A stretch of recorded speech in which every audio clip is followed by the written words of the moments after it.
Welcome into the OUA football previews for the 2022 season. We've got Ottawa quarterback Ben Miracle here with us. Led the offense very well last year. They had some great promise. Was a step away from the Yates Cup. This year, they're definitely trying to make that next step and reach the final game for the OUA season. So thank you to Ben for joining us in. Hey, thanks, guys, for having me on. How was getting back to normalcy? We talked a bit off camera. You said you guys are actually able to hold OTAs this year. How was kind of a return to a regular schedule? Yeah, it's awesome, man. Having an actual off season instead of just having those 2 years off, and everything's kind of up in the air of what's going to happen next. Now we exactly know what we're coming into and how to prepare and how to have the best season possible. And with those OTAs and getting back to this kind of regular format, I know you yourself are a veteran guy and you've been there for a couple of years now, but you've got a lot of good young talent on the receiving end of things for you guys as well. So how was that, or those winter practices, early practices, regular schedule, like how was that able to help build team chemistry with you in the passing game?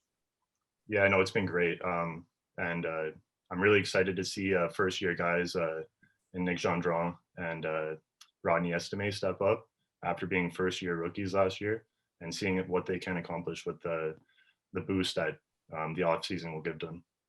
And talking about those young players making contributions to the team, Rodney Estime was a great weapon for you downfield last year.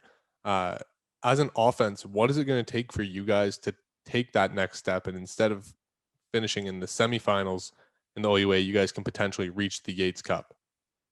Yeah, I feel like leadership is going to play a key role in that. And as opposed to last year, a lot of guys it was the first time experiencing that leadership role. And now having an off season to really develop that, I feel like it's going to contribute to our success down the road. And when you talk about leadership, you yourself already talking to you off air a little bit, you're more of a quiet guy. Would you say your leadership style is that kind of lead by example? I'll show you guys how to work hard. I'll show you guys how to get it done. And obviously when you come to me, I'm going to ask questions, but I'm not going to yell or rah in the huddle or anything like that. Yeah, no, exactly. I'm always going to work, and your challenge is to try to outwork me. That's my go-to. Outworking. There's a team across the city in Carleton that is going to try and outwork you to take back a certain title of the Panda Game. How do you guys kind of look to that? I know it's marked on your schedule. You take it week by week, all the cliches. How do you guys work towards facing off a team that's going to be a threat to you guys this season in the OUA, especially in that big matchup? Yeah, well, we take it one game at a time. And when it comes to that, we know what we want to accomplish. And that's, of course, take Pedro home for the fourth year now. So, yeah. Starting to lose count. Already. Just because this is an OUA preview and we're trying to get fans an inside look here, just talk a little bit about that Panda Game. Like, I know you're saying it's take it one game at a time, but that game itself, the event itself, is a lot of fun I know it's a lot of fun as a player. It's a lot of fun for fans. It's just kind of a great time around the city of Ottawa. So just, if you don't mind, just talking about not even the game itself, just kind of what it means to the city of Ottawa and just kind of your experiences playing in it. Yeah, no, absolutely. Coming Monday, when you're playing that Panda on Saturday, there's a bit of electricity in the air for sure. So going into the weight room, going into practice, you just know it's Panda, and you just want to get into the game so badly leading up to it that it's just so much fun to be in. Do you have any like favorite Panda moments, not even like from yourself, but just any that you can remember that you're like, that's one that has stuck with me? I would say favorite moment is when Campbell Ferry kicked that 45-yard field goal to win us the game. As my roommate who lives right down the hall from me, it was electric for sure. When you guys are looking towards last year moving into this new season, you lose a player like Zach Pelios, Chris Sigano as well. How do you guys replace those key assets on both your offense and defense heading into 2022? Yeah, well, we're going to have players such as James DeManoir on the offensive line really step up and, offer his leadership on the O-line to help the younger guys step up and to fill those roles. And on defense, James Peters, he's going to be leading the charge. And making sure that the defense is always on check and doing their job in every way possible. You know, you mentioned James Peter, and obviously you got TK Convictome on the back end as well. Just talk about going up against those guys in practice like every day, and what they do for not only the defensive side of the ball, but for you as a quarterback as well. Yeah, I know. I love having TK on our team because every single time we come into practice, it's always a challenge. And even if it's one-on-ones or whatever, I'm going against some of the best EBs in the country. So it improves me and in every way possible. So I love having them as teammates. Talk about Coach Belfay, entering another year with him as your head coach. How have you been able to grow your relationship with him over this offseason? Yeah, I know it's been great. You know, we've been able to get on Zoom as much as possible, go through the playbook, meeting him in his office or any way possible. And as well, just having film of myself with using this new playbook or his play of style, it has really been able to develop me and develop our relationship as a coach quarterback.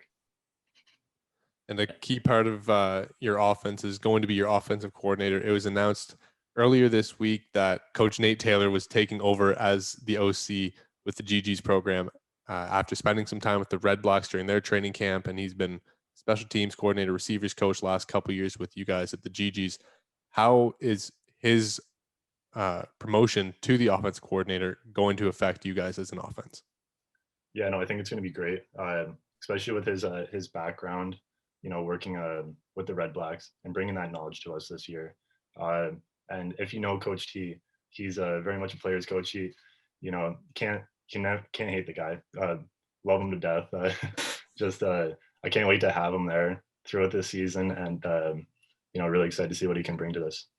Yeah, I wanted to ask about that because I did have the chance to have him coach me for a little bit in my time there, and yeah, he's total players coach. And what is having a coach like that, a guy that will get in the weight room and try to outwork you guys as players? Like, what does having a coach like that do for, you know, not only like you as a quarterback, but the team, and having that mentality of, hey, our coach is right in it with us? Yeah, well, it makes you want to work for him and in every way possible. You know, if he's doing exactly what you're doing, but more, you got to outwork your coach. If you're out trying to outwork your coach, like that's something special. Not every coach is like that. With seeing those guys in the weight room and your coaches and pushing everyone around you, what young players are going to kind of, I know you mentioned a Rodney Estime and a couple other receivers. What young players do you think are going to really make an impact for the GGs this year? Well, without giving away too much, I'm going to say like even guys like the Cumberbatch twins, they're going to be coming out ready to play. Even Elijah Krushenk on defense, he's going to be he's one of those long bodies that, you know, good luck getting over top. And yeah, no, and especially in the offensive line, you know, everyone on there is working together with the same goal to be playing in November. Mm-hmm. And a fun question here before we close out. You guys introduced your all gray uniforms last year. Is it your favorite set, or do you still like the garnet and gray? You know, the garnet and gray is an awesome set, but honestly, I love the grays. Yeah. But by far my favorite is the whites, the all whites. All white? I'm Wade knows very well. I'm a strong proponent of anything all white. It's always such a clean look. But I was out of my seat when I saw the all grays. Those are pretty nice. And I do have one more kind of serious, kind of fun one before we do let you go. But you guys have an interesting situation, a unique situation in your quarterback room. George Reynolds coming over from the UK. Just talk about that a little bit, because not every OUA program has like an international quarterback on the roster, and an international quarterback who can sling the football around pretty good too. Yeah, no, it's interesting to have him in the QB room after you know, working with the NFL UK and you know, being around NFL guys. It's interesting to hear his stories along with just his experiences that has been able to come by as a guy from the UK, and you know, just sharing stories such like that, and you know, just kind of picking his brain and seeing what he's done throughout the years. And you know, it's cool. Well, thank you very much, Ben, for taking your time to join us today. Good luck with training camp and the upcoming season. We'll be seeing you throughout the year, I'm sure, at live games. But enjoy camp, enjoy the extra year, enjoy all the fun things that go along with that. And thank you for taking your time with us. Yeah, thanks for having me on, guys. No problem.